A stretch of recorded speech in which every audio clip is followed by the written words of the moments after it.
I was able to spend some time in the Loftia closed beta and the Petit Planet Stardrift playtest this past week and figured since both would have some overlap, I'd make a video highlighting things I enjoyed and things I'd like to see from both games. So a little about both games before I jump into the review. Loftia is a cozy solarpunk MMO where players will work together to work towards a better future.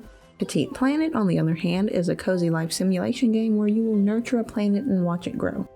Starting off extremely strong was Loftia's customization options in the beta. There were 20 eye shapes and eyebrow styles to choose from. Even the character's nose had a size slider with the nose shape options. You had a color slider for things like eye, hair, skin, and even clothing colors, which color sliders and wheels are always a huge bonus for me. You could also adjust your character's height, head size, arms, and belly to further customize them. There were so many hairstyle options available in the beta that ranged from short and straight to long and textured, which was just so nice to see. The character customization options in Petit Planet's playtest were on the simpler side. There were only 5 skin tones to choose from and 6 hairstyles, which was underwhelming. It definitely reminded me of Animal Crossing New Horizons' limited customization options that eventually expanded a bit after several updates and receiving gifts from NPCs, so hopefully there will be more to work with come full release. After creating your character in the Loftia beta, you enter Loftia City and you immediately know you're playing an MMO. Other players are everywhere either completing the tutorial like you or already working on quests. And because of this, Loftia City feels alive the minute you step into it. Another thing I really liked about the Loftia beta is that I was free to just get started exploring the world. Sure, some interactions were locked behind items I needed to acquire, but I didn't mind because there was so much to see and do. There were a ton of side quests to work through, as well as parts of what will be the main quest in the game. While I leaned towards more exploration-focused play sessions, you could easily tell when other players were working on the story and side quests even without directly speaking with each other. In the Loftia beta, we did have access to global chat, and as someone who usually mutes global chat, it didn't get chaotic on the server I was on at least. The chat was friendly to questions and quest help, and for the most part outside of using it for help, it was pretty quiet in a good way. The Stardrift beta lets you pick between 2 planet types: a savanna-like planet with mango trees, corn, and sunflowers, and a plains-type planet with plums and bamboo. I picked the Tefe planet because the sunny vibe felt like a nice change of pace coming out of the winter months. We got to see a lot of the tutorial section of Petit Planet during the playtest. The tutorial section is long, and while the characters are adorable and laid back, sometimes they're a little too laid back. What does that even mean? First, the whole thing is voiced, and the voice actors do an amazing job, but there were times when there was so much dialogue and not much exploring or dueling on my part, so it felt like I was just standing around watching a group of friends chat who I had just met that day. The actual gameplay cycle Petit Planet seems to lean towards is a cross between games like Animal Crossing and Stardew Valley. Unlike in Animal Crossing New Horizons, we do not have to worry about home loans and instead can relax a bit more without worrying about grinding to earn money to upgrade our home. Now you will have to use the in-game currency in the full game to upgrade your home. However, the base house exterior will fit most cozy cottagecore aesthetics. Most of the available home features in the playtest were for your neighbor's home, so I didn't delve too much into that for the time. Another thing I enjoyed about the Petit Planet playtest was being able to unlock the museum and crafting features such as cooking relatively early in game.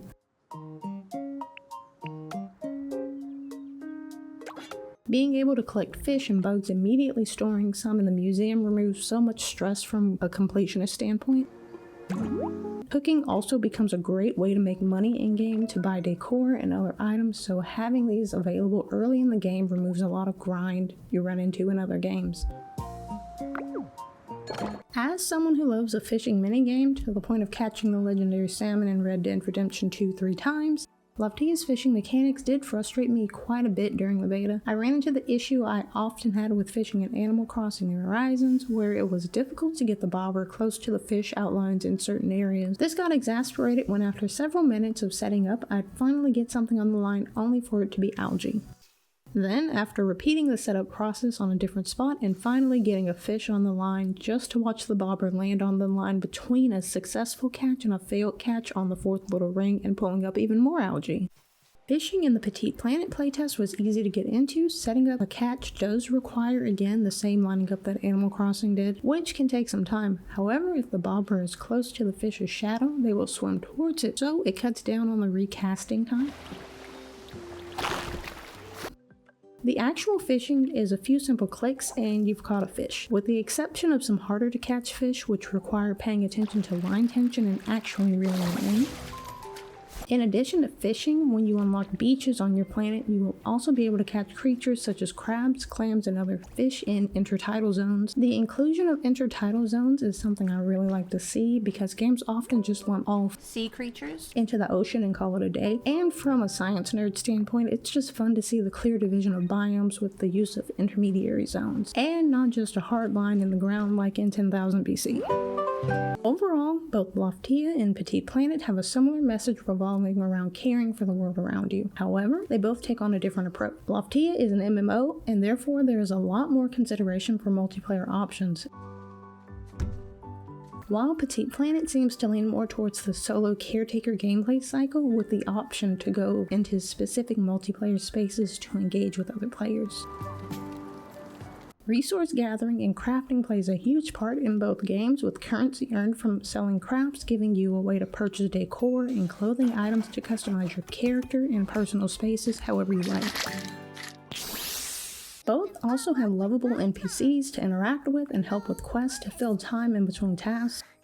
Both the beta and the Stardrift playtest had things I really liked and things I felt could be improved on. Overall, I had fun playing both. So, when it comes to whether you should get Loftia or Petit Planet, you may be able to get both. Loftia is set to release later this year, and Petit Planet currently does not have an official release date, which means there is no guarantee they'll drop at the exact same time, so you probably wouldn't have to make that choice.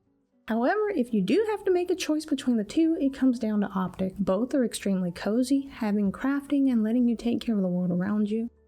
If you enjoy constantly being able to engage with other people, Loftia, being an MMO, does this very well from my experience with the beta. Petit Planet takes a more cautious approach to interacting with other players by limiting interactions to specific areas and requiring players to add each other as friends first in those areas. Both betas have their pros and cons, and both may see minor and even major changes in between now and their respective release dates, but for me, I'll more than likely be playing both when that time comes because overall I enjoyed my experiences in the betas. But let me know what you thought about the betas if you had a chance to play one or both. If you like this video, be sure to leave a like and follow for more indie game reviews and recommendations. And you can also set the planet to Do Not Disturb with the station sign. I actually prepared something